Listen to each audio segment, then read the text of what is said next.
Come spend the day with me on call as a cardiac surgeon. Pretty much start the day the exact same way I start every morning. It's around almost 4 a.m., 3:55, and I get going with some hydration. I like to use electrolytes in the morning. I'm pretty active. And if I'm not active with a workout during the day, then I'm typically standing on my feet and operating all day. I like to use some form of electrolytes.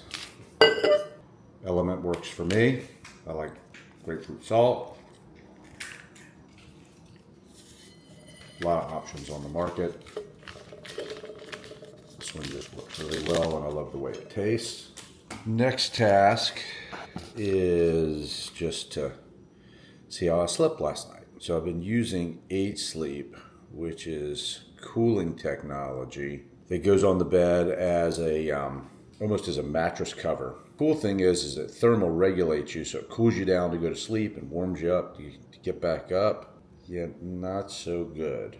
Unfortunately, it was a 36. So let's see why. I went to bed later than usual, and I snored a little bit more, but mainly it's really cool because it'll actually show you your depths of sleep, but you can see every time that I got called during the night and I woke up, it then of course interrupted my sleep. So, but that's kind of expected on call and part of the deal. But now it's 3:58. We're going to get the morning going with the standard routine, and I'm going to head downstairs and hit my cold plunge, finish my electrolytes, and then come back upstairs and sit and do some reading.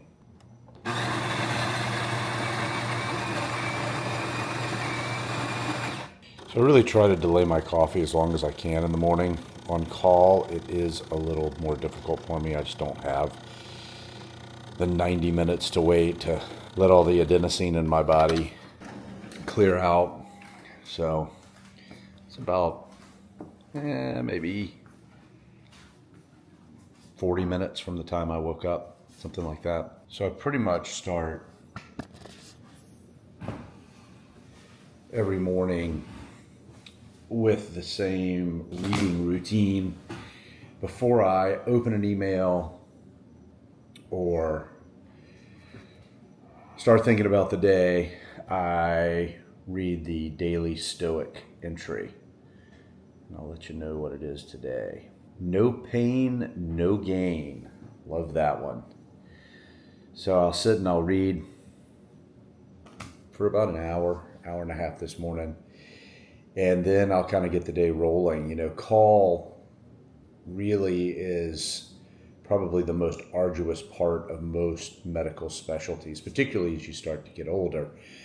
And I'm more than capable and willing to do the work and stay up and push through a week of call. It's the recovery that gets you.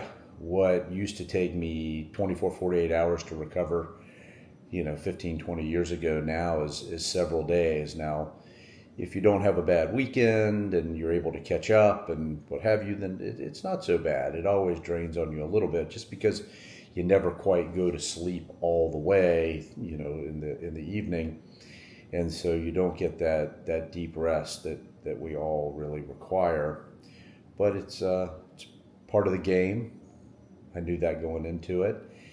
But it definitely takes its toll.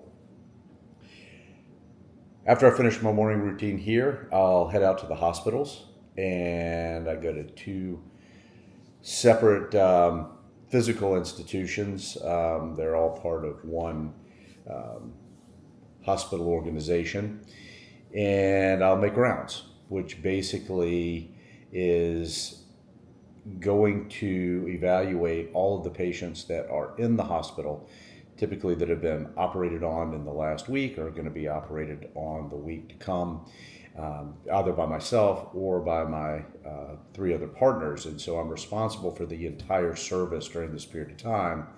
And then in addition, I have to be available for any emergencies. In between all of those things, I'm able to kind of lay low or do my thing. Today, I'm hopefully going to go get a workout in with a friend of mine and my wife, and get outside and change my perspective a little bit, and then just kind of be on the down low in case I need to head in and take care of a situation. A little before 7 a.m., just arriving at my first stop for rounds. These are patients that are not my patients. One of my partners had operated on them during the week. I saw them all yesterday, so I am familiar with them, but these are not folks that I know intimately. But I'm going to go and make sure that they are doing well and progressing appropriately after their operations. I had a very interesting but not unfamiliar interaction at my first stop this morning. Walked into the room in the intensive care unit to a very frustrated, defeated nurse who had been at the bedside all night caring for this patient, and the patient wasn't doing well. And basically, in a nutshell, she felt like she had been thrown into a situation that was essentially an exercise in futility, that everything that she was doing and trying and attempting to support this patient and get him better wasn't working. And so I did my assessment and evaluated the patient, all the pertinent x-rays and labs, etc. And then I picked up the phone to talk to the physician that had been overseeing the management of this patient through the evening. At which point, I immediately encountered a very emotional and defensive conversation.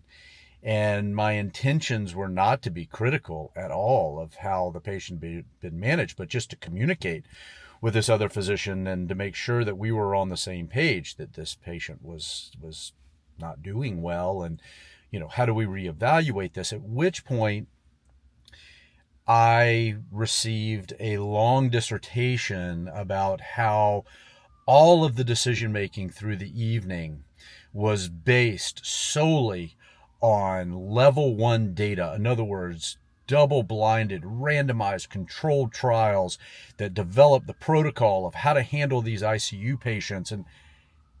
And he was absolutely right. And that is the foundation of how we practice medicine, particularly in the ICU. But I remember years ago, there was a very wise ICU critical care physician who made the following statement, that understanding the protocols is the practice of medicine. Knowing when to apply them, and many times when not to apply them, is the art of medicine. And I explained to this physician that I could connect the dots of all the decision making, and it all made perfect sense. But the reality is the patient wasn't doing well, and that we had to approach this with some intellectual honesty. And most importantly, that we were actually on the same page, that we want the same thing, and that's for the patient to do well and to survive a very difficult situation. And I think that the pager continues. And I think that's a really, really important concept that we all have to understand when it comes to whether it's taking care of patients or how to improve our own lifestyle or whatever it is, that there's a lot of information and there's a lot of data, but it all has to be applied practically to an individual. And you have to approach these scenarios with real life common sense. And I was able to get this guy to calm down a little bit and say, look, let's figure out what the next steps are. because we're headed down a road that is not going to end well. Here's my recommendations, at which point that doesn't follow protocol. That's not supported by level 1. I understand. I understand. There's no level 1 data, randomized control, double-blinded trials that show that tying off blood vessels in surgery reduces blood loss, but we do it anyway. And sometimes you have to sit at the bedside and listen to the patient and lay your hands on the patient to figure out which direction you need to go, particularly when what's been done for an 8 to 10 hour period is clearly not the direction. And to hide behind the veil of level 1 data when a patient continues to do poorly is in my opinion just not the right way to manage these patients. And so this is not an unusual circumstance, but it is a difficult conversation to have many times.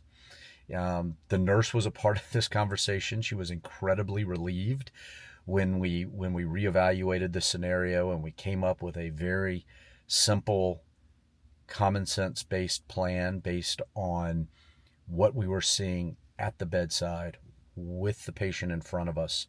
Now, it may not work. I may be wrong, and we have to reevaluate again. But this isn't about being right or wrong. It's about what's doing the right thing for the patient that is laying in the bed in front of us. Awesome Sunday meal after an on-call workout. I was able to squeeze it in, which is awesome. Little grass-fed beef, some mangoes, and a salad with sweet potatoes and avocado and peppers and cabbage. Looking forward to it. 6 a.m. Monday morning. One more hour to go. Another call week in the books. Certainly not my worst call week, but not my best call week. Tired. Sleep score last night was a 44. It says pay attention. My sleep quality was 26%. And it looks like my total sleep time was like 4 hours and 50 minutes. But if I look at the actual graph, I can see every single time I got paged and called. But par for the course, a little bit longer to go. 8 sleep has been tremendous with helping me track exactly the quality of my sleep and how much I'm getting and what I need to work on and all of those kinds of things. I don't have any cases today, but I've got a couple of sick patients in the hospital. I got my morning routine behind me, cold plunge, read, had some quiet time. So headed into the week with the right mindset. And thanks for joining me on a call journey. I hope you guys have a great day.